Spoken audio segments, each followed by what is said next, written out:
Otra parte, dentro de este elenco de mecanismos constitucionales que tenemos para tratar de proteger el derecho a la salud y hacer frente a la pandemia COVID-19, tenemos la suspensión y restricción de derechos prevista en el artículo 29 constitucional. Desde nuestro particular punto de vista, este mecanismo debe ser dejado como última alternativa después de haber agotado todas aquellas medidas administrativas necesarias para hacer frente a la emergencia sanitaria. Y es un mecanismo excepcional porque, como su nombre lo indica, porque tiende a restringir, tiende a suspender ciertos derechos y para poderlo hacerse tienen que seguir ciertas formalidades, ciertos procedimientos que están previstos en el mismo artículo 29 constitucional y que a la vez garantizan en la mayor medida posible que a través de esa declaratoria de estado excepcional no se violenten de forma grave o no se interfiera de manera grave con los derechos de las personas.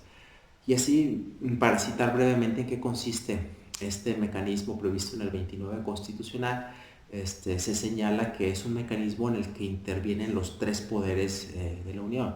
El Ejecutivo, quien emite el decreto de suspensión de derechos, el Legislativo, que aprueba ese decreto de suspensión de derechos y aprueba también las medidas necesarias para hacer frente a la emergencia, y el Poder Judicial, quien tiene la obligación de revisar en breve término el decreto y pronunciarse sobre su constitucionalidad y validez. Intervienen pues estos tres poderes de la Unión, lo cual denota un refuerzo de la garantía a favor de los derechos. Pero no procede en todos los casos, son los supuestos muy específicos que prevé la propia normativa constitucional.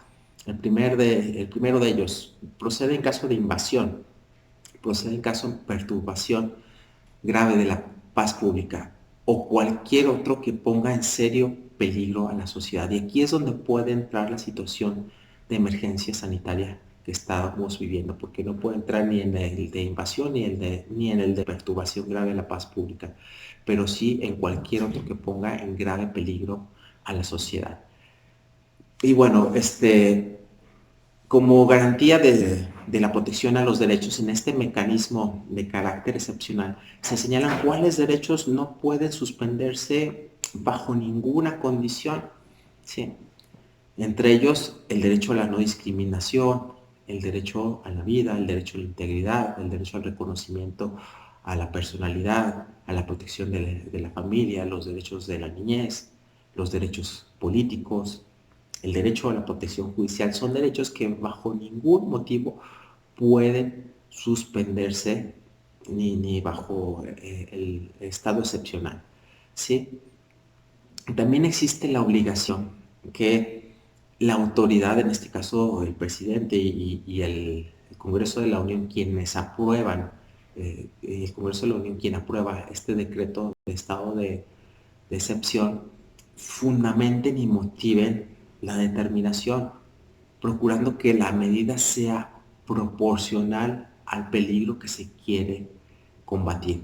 Esto nos invita a sostener que la emisión de este posible decreto de suspensión o restricción de derechos, se tiene que hacer una ponderación, un balance para ver que las medidas sean idóneas, necesarias y proporcionales para lograr contener la situación de peligro. Si no se cumplen con estos requisitos, simplemente no pasa ese test de proporcionalidad en la medida y sería inconstitucional. Y precisamente como garantía, como refuerzo de la protección del derecho de las personas, pues la Suprema Corte de Justicia de la Nación tiene la obligación de pronunciarse en breve término sobre el decreto en cuestión y tiene que pronunciarse sobre su conformidad con la Constitución. Esto se entiende cuando se dice que se tiene que pronunciar sobre su validez, es decir, que sea conforme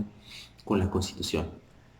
Estos son los mecanismos que existen y dejo claro mi postura. Los gobiernos estatales no tienen competencias para decretar medidas extraordinarias, preventivas o de cualquier otra naturaleza tendentes a tratar de combatir esta pandemia del COVID-19 en México.